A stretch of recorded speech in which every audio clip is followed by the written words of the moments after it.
Hey, what's going on YouTube? Kevin, aka Gospel Gambit, bringing you guys a game review from one of my most recent tournaments I played in, the Delray Beach Open under 1800 section. In this game, it was from round one. We're going to be going over a pretty offbeat opening that I was thankful that I studied for beforehand. Going into this tournament, I had been doing some heavy preparation on the black side of the pieces. I've always been studying the Karo Khan, and I added a new weapon to my black repertoire, going over the Slav defense or the D4, D5, and making sure I was kind of solid against any of those sorts of lines. And in that course that I'd been studying, shout out to the guys over at Chess Goals, they have a chapter going over moves that aren't D5, or correction, that aren't D4 as the first move. Going over moves such as G3, B4, Knight F3, all different moves, and especially the one G4 move, which is exactly what we see in the game today. It's an exciting game. This is my first time playing with a 2-hour time limit for both of our clocks with a 5-second delay. As we get further into the game, I'll kind of talk more about how that affected me in closing out this game. Something that's really different as opposed to a lot of other USCF rated events where they normally play 90 minutes with a 30-second increment. Those have been the time controls in almost every other tournament that I've played in. But without further ado, let's dive into the game. Again, my opponent played 1G4, and I was thankful that I had been doing my studying and researching heavily in the black pieces. Just a quick note, my opponent was 1700, definitely an older gentleman, and we respond D5. One thing I've noticed is that at these tournaments compared to online, you see a lot more D4 play. You see a lot more of these offbeat openings from, I was going to say, more of the older generation. I mean, they've been playing the game of chess for a while, and usually they try to throw some curveballs, I feel like, at the younger players. So our opponent continues with bishop to G2 and knight to G6. So switching up to some of the Slav move order, we want to have a dynamic middle game and play for some winning chances. Our opponent continues with C4, which is a typical idea in the Grob Gambit or Grob attack. And in this position, we push D4, taking space, hoping that we can follow up with moves such as E5 and really take a firm grasp on the center. If white ever trades here, all of a sudden we're going to have a huge center in the middle. Black's going to have incredible weaknesses on their king side if that ever happens, so they're not incentivized to take our knight, as our doubled pawns would actually be a pretty big benefit for us. Our opponent continues with the move is H3, which is definitely a computer recommended move, and we strike with E5. Now our pawns are nice and secure here in the middle. We are ready to start chipping away at white's king side.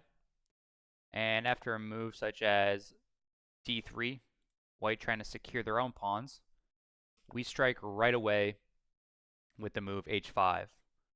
Every move up till now was theory. In that course that I'd been studying, it was the one line that they had given for the Grob Gambit, the Grob attack. And we continued down that theory a little bit longer. Our opponent pushed G5, and now we play the move knight to E7. We have ideas of jumping into both G6 as well as F5. This knight wants to be placed here. It puts some heavy pressure on the fourth rank of white's pawns, as in most cases white would push the pawn here to H4. Our opponent continued knight to D2, and I continued my development here for knight to G6. Now, in the course I've been studying, it followed up with the move H4, and then from there we have ideas of rerouting this knight up to F5, playing a move such as C6 to blunt white's bishop, and then sliding our our dark square bishop here to e7, and we get a pretty dynamic middle game. As you can see throughout these first 7 moves, the computer has given us about 1 pawn advantage for black. Of course, though, this is my first time actually playing this sort of variation over the board, so everything in my mind was very theoretical. In that sense, I pretty much knew up to move 7, move 8, and then I was going to be out on my own. This is going to come back to, unfortunately, haunt me later on in the game, as I come under serious time pressure and end up losing this game. But we had a completely winning position. So our opponent ends up playing the move knight to f3, and in this position, I did a little bit of thinking and decided to dive my knight right into f4, the second top computer move, pretty much putting this bishop to question and putting a double attack on this pawn. If white decides to slide their rook over, let's say, well, now we're just trading here and winning a pawn on the h-file, and all of a sudden our pawn on h5 is looking like a complete menace running down the board, and white is super far away from castling queenside and getting the pieces over to even stop this pawn from running down the board to h1. So white does the only sensible move here and drops their bishop back to f1. I'll be honest, when I was in this position, I felt pretty confident. Like I said, this is my first time playing against this opening in a serious tournament with preparation and not just kind of winging it. All of my online play against the Grob has kind of just been off the cuff lately. Before I had started studying this line a week and a half ago. And from here, I did a quick bit of thinking. Like I said, in the course, most of the time, white has their pawn here on h4 already. And I thought if I could disconnect these pawns, it'd be a little bit easier to go after them and to possibly win both of these pawns as more of my pieces develop. So at this point, I did decide to play the move h4 myself. This knight is still a pretty strong piece. We have ideas of dropping it back. Our rook still guards our h4 pawn from white's knight. So I was feeling fairly confident here. White plays the move a3. They're looking to expand on the queen side and have some counterplay with these pawns pushing against our queen side, and I decided to take the time to shut that right down. Now white is going to have to really prep the moves such as b3, as if they play it now, we can take, and their rook would be hanging on the back rank. That's not the move. So this was a nice little addition here. And white again drops one of their pieces back. They're trying to open up their dark squared bishop. And look at this. Like, how can we not be at an advantage when our opponent has played 11 moves and only has one piece developed, with a lot of their pawns all disjointed over the board? Now, at this point, I probably should have taken some more time. Whatever reason, I thought that after takes, I'd be able to win a pawn somewhere. My thoughts kind of elude me right now, but after we sort of got a little bit further into the middle game, I realized I should not have let white trade off this knight for this dark squared bishop. This dark squared bishop is really a bad piece in white's position. Let's say we play the top computer move. Well, now both of these squares are not available for white's bishop, and both the knight and the bishop want to fight for that d2 square. And the top computer move is just to bring the knight back to d2. This knight has wonderful jumping opportunities back into f4. Again, like I said beforehand, we can bring this other knight over to the g6 square and then support our jump into the f4 square. But that is not what ended up happening. I decided to continue my development. You know, we're on move 11. Just because white has one piece out doesn't mean that I've developed too many of my pieces.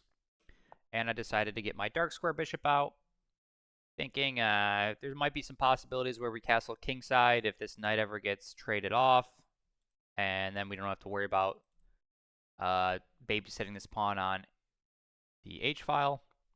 And it just gives us another attacker here on the g5's the g5 pawn. White does end up taking this pawn, and this is where I did my miscalculation. Sorry about that. And this is where I did my miscalculation. I thought I was going to have two attackers on white's pawn for their one defender, but obviously white is in time to defend this pawn with their rook, especially now that my knight isn't on f4 anymore to attack their h3 pawn. We have one attacker, white has one defender, and they're okay. In my head, these pawns look obviously a little funny, but we have a heavy clamp over the e3 square. White is going to have a tough time really trying to open up the center. And if they do try to open up the center, then, I mean, we still have ideas of either castling kingside or queenside. And if, let's say, a bunch of these pawns get traded off in the middle, let's say any two of those by white and these two by black, well, our rooks are just going to get to the middle of the board faster. This rook by white is staring at the back of its own pawn. I felt white's king is just going to be free floating in the center of the board without much going on. And later in the game, there might be ideas of getting a knight in here. This pawn is going to have some trouble, possibly, as the game goes on.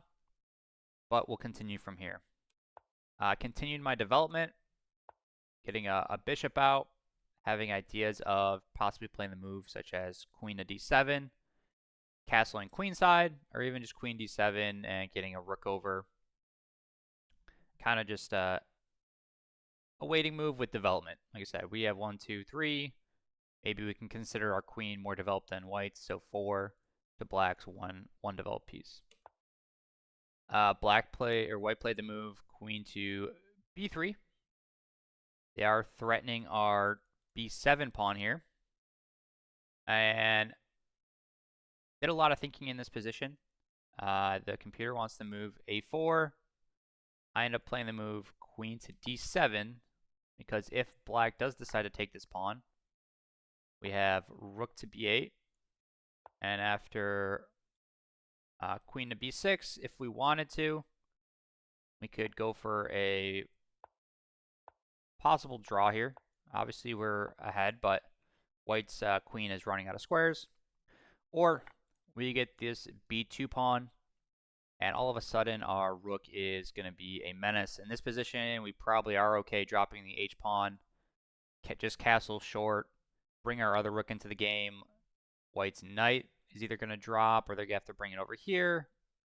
We double up our rooks, and white's kingside is so cramped that by the time the rest of our pieces get into the game, our queen gets over to a4. Ideas like this, I think that we're going to be checkmating white's king. So this pawn on b7 is poison for white. They end up playing the move knight to d2, trying to develop their piece back out. At this point, we do find the move a4. And again, white cannot take this pawn, as after the move rook to a7, we're covering this square, our knight's covering that square, we're covering all of this, that square, so white only has here. Then we have the move rook to a5, and it just gets really awkward for white's queen. Again, just like we just talked about in the previous variation, we're just going to castle kingside, ignore losing the h4 pawn, bring our second rook into the game, and attempt to trap white's queen. So we play the move a4. White sees all this and drops their queen back to c2. I was obviously a little bit disappointed, but we are playing a stronger player, 1700. And if he's coming out of this opening, I'm sure he knows some of these small little traps and how to play against them. Here we play the move rook to h5. Now I'm trying to develop my rook. We're not going to castle kingside anymore. And what I'm trying to do is build pressure here on the g5 pawn. I have ideas of playing queen d8, which I do, and really building up a lot of pressure here, hoping that either a rook or a queen ends up on the g-pawn, the g5 square, and we can really play against white's king side. That was kind of my hope, is that, let's say we trade off the knight, and maybe trade off these pieces. All of a sudden, now this queen and bishop have ideas of trying to take this pawn on h3. Maybe these bishops get traded, and all of a sudden, maybe I have the g-pawn, h-pawn flying up the board. Now this pawn on f4 doesn't look too bad. White decided to castle queenside here, so I kind of understood that white was going to have this option to castle queenside at some point. And I pretty much knew that my king was going to be staying in the middle of the board at this point of the game, and that we're going to be playing on both sides. It's a very dynamic game, kind of a tough first game, to be honest, to dive into an opening I've only studied in theory. And now we're playing a very dynamic, attacking on the left flank, attacking on the right flank, and keeping our own king in the center of the board. So there was a lot going on, and I was burning a lot of time in this middle game because I had not seen a lot of, if any, middle game positions and ideas from this opening. Like, that's the one downside. If you just study openings and don't look at middle games, or don't get enough practice playing out the middle game, you're going to eat a lot of your time in online games or over the board games, especially, even when you are in winning positions. It's kind of tough. I did some of the math. A Grob attack, the variation that we played by the move 3, we were down to like 4% of all Grob attack games, and the Grob Gambit only gets played, I think, 1% of the time as it is, if not maybe a little bit more, a little bit less. And by move 4, I believe we had already dropped all the way down to 0.3% of Grob games were that variation in that line. So it's not a very popular opening by white. Obviously, it gives black an advantage right out of the opening, but it's obviously a surprise weapon. It doesn't completely lose by white, so kind of a smart choice for an over-the-board tournament, I think, as a weapon where you're going to know a lot of theory as white. Black's probably not going to be booked up. In this case, I was, but they're going to see way more of these middle games than I ever would. So black castled, or white castled queenside, and I continue with my idea of putting a lot of pressure here on this g5 pawn. We do have to keep in mind of ideas of white trying to sacrifice this pawn. Luckily, our bishop's here, but we don't want to completely ruin our pawn structure here on our king side, in case our king does have to hide over here in the middle into the late game. There was definitely considerations as we continue on of making sure black or white doesn't have the idea of trading off this pawn and really leaving us with a weakened pawn structure on the king side. White redevelops their bishop.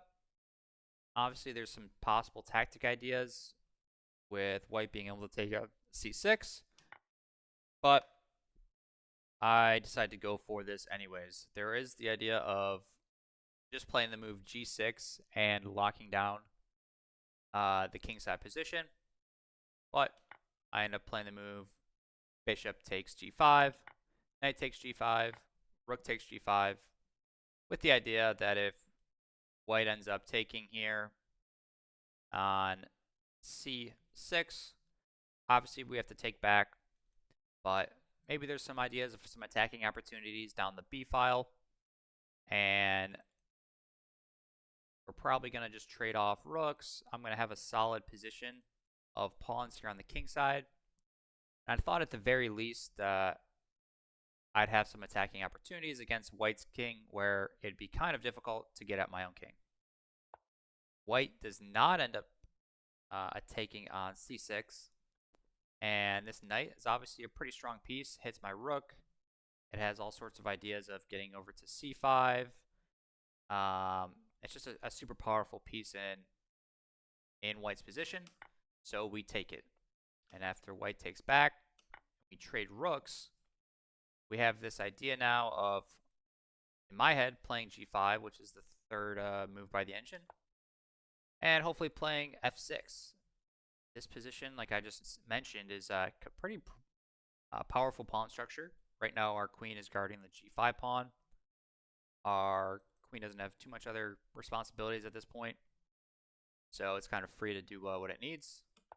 White ends up sliding their queen over as they want to start opening up the middle of the board now. They want to push e3, trade off a bunch of these pawns. They're going to have some ideas of putting some pressure on the g5 pawn. And after some trades of pawns, they're going to have actually a pretty big pawn center themselves. In this position, I play the move f6, securing our king side. And then, like I said, if we ever need to run our king over here, we can do so and use it as an extra defender of these pawns. All of our pawns are on dark squares in the middle and king side of the board. So White's bishop, even though it has a lot of mobility, does not have a lot of targets against our pawns. So in order to take these pawns, it's going to either be pawn play or getting pieces behind these pawns and taking them out from the back. Here, White does continue with their idea of pushing the e pawn.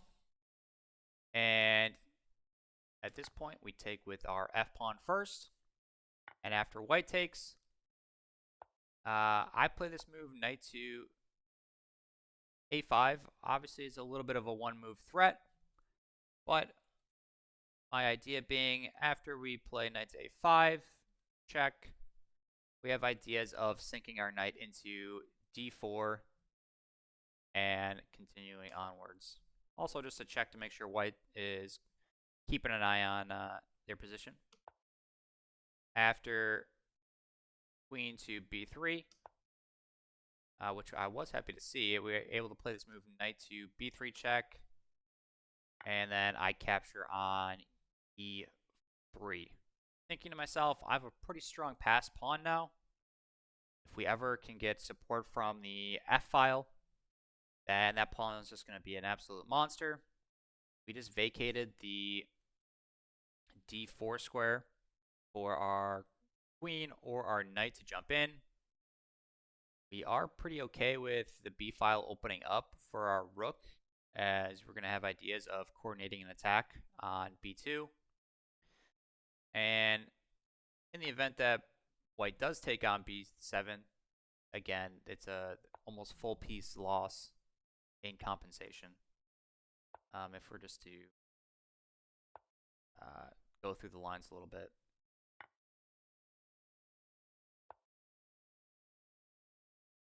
c5. We're going to be trapping White's queen pretty much, or trading it off for our rook. One other thing we have to be just aware of is obviously we're on some ideas of White giving check to our king. Again, the nice thing is that if we can tuck our king over on g7, our king should be fairly safe as long as we don't lose every pawn here on the queen side. White does end up taking on b7 in the game. Let's make sure. 28. They do. And rook to b8. White inserted this check.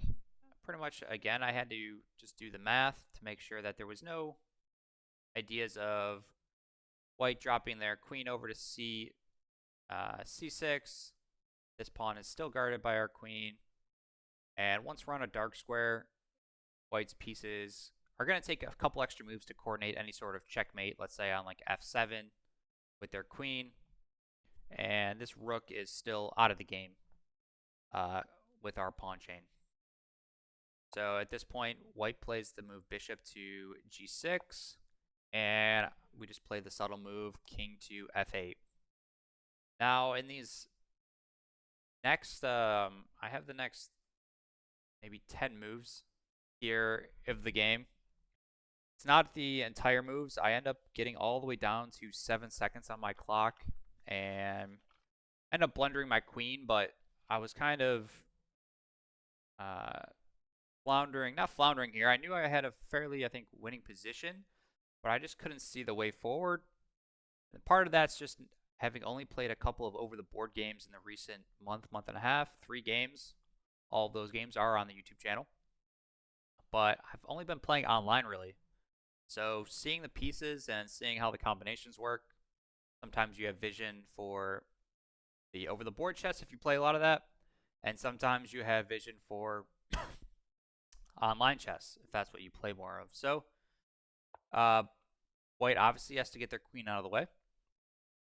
They go queen a7.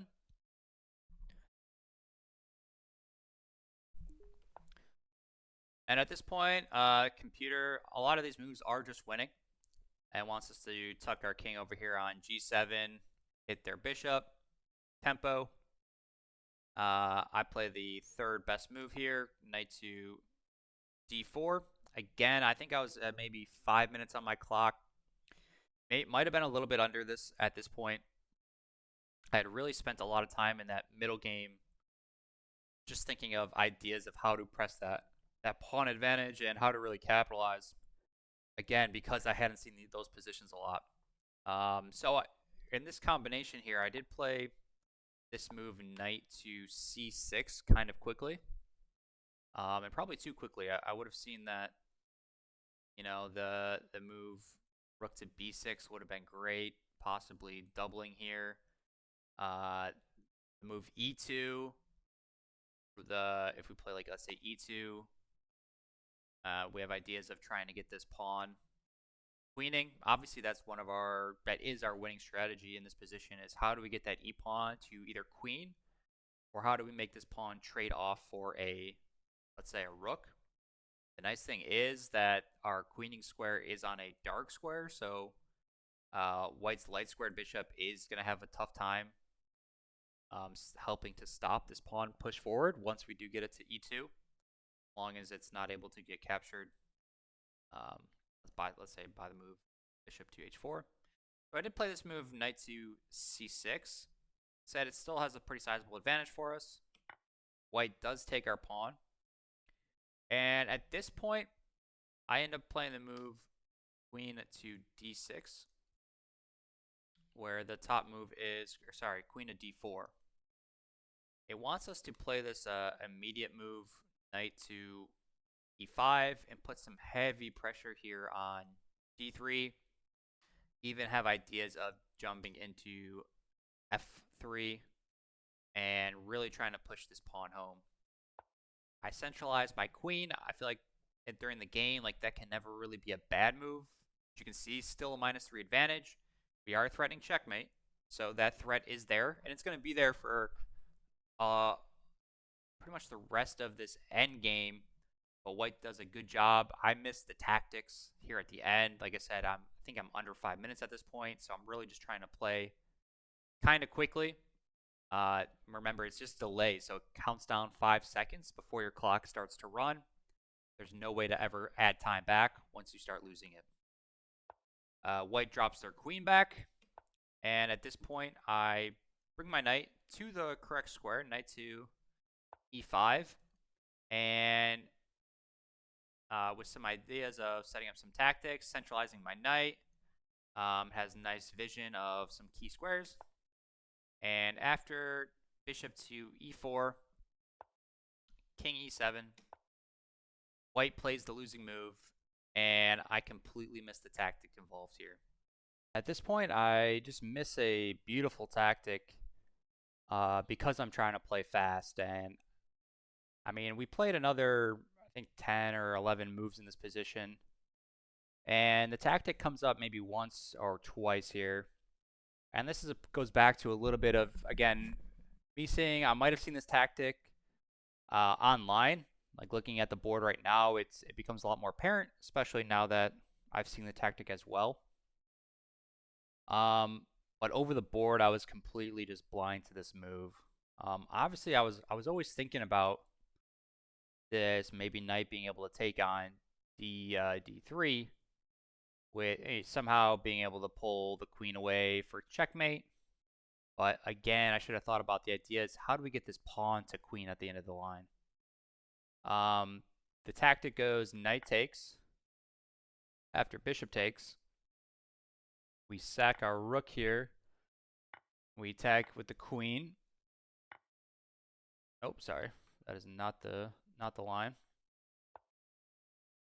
It's rook takes, queen takes d3. And now we get to pick up white's rook on the back end.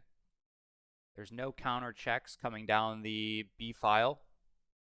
And it's going to be simply too impossible for, more than likely, let's say like here.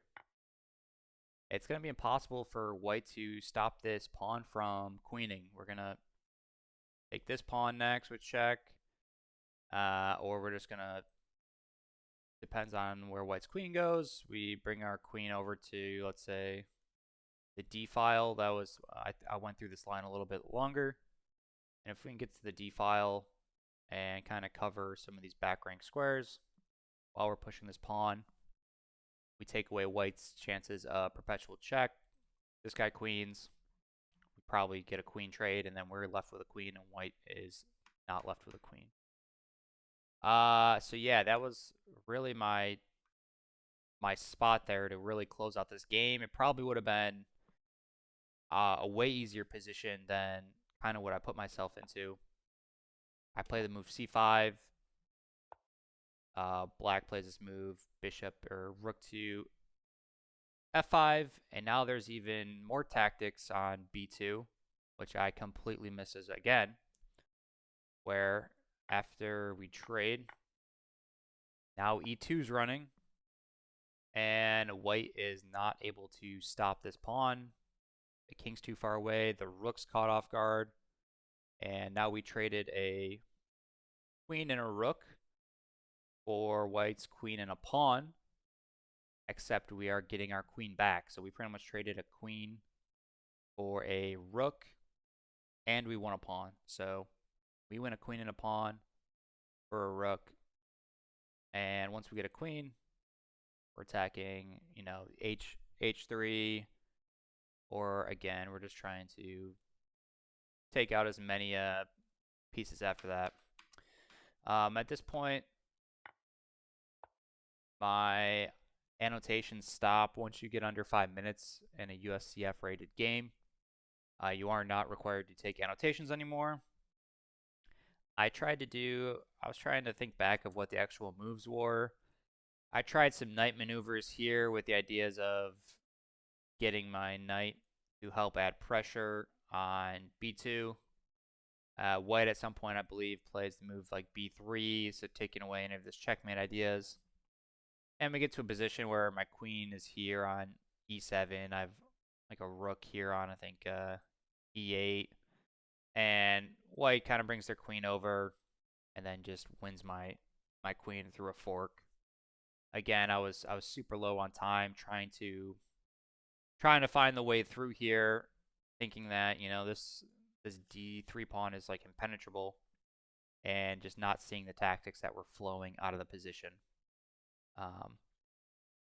A great game, like I said, ended up being a loss. I was definitely a bit tilted after the game, but at the same time, looking back after going to sleep that night, even later on in the game, I mean, this was a 1700 level player that I believe I'm up near that level of play. My rating doesn't reflect it. You got to earn it when it comes to, obviously, any sort of rating. But I saw a new opening. My study paid off. I was very happy with how my study went with my black side of my pieces. And we ended up playing a good game against an opening that we really didn't know. Yeah, we got a dynamic position. We were able to play the board fairly well. It's just frustrating not to be able to convert this type of game. It would have set me up well for the rest of the tournament. After this video, we're going to show you the second game that I played on day one. So check out that YouTube video next. There's 2 games a day, one at about 11 o'clock or 10 o'clock, depending on the day, and another at 3:30 or 4:30 at night. So this game definitely affected me in the first 10 moves of that next game. I'll talk more about that in that YouTube video. If you like this video, please give it a like, subscribe to the channel. If you like the analysis breakdown, please check us out over at skool.com. That's SKOOL.com.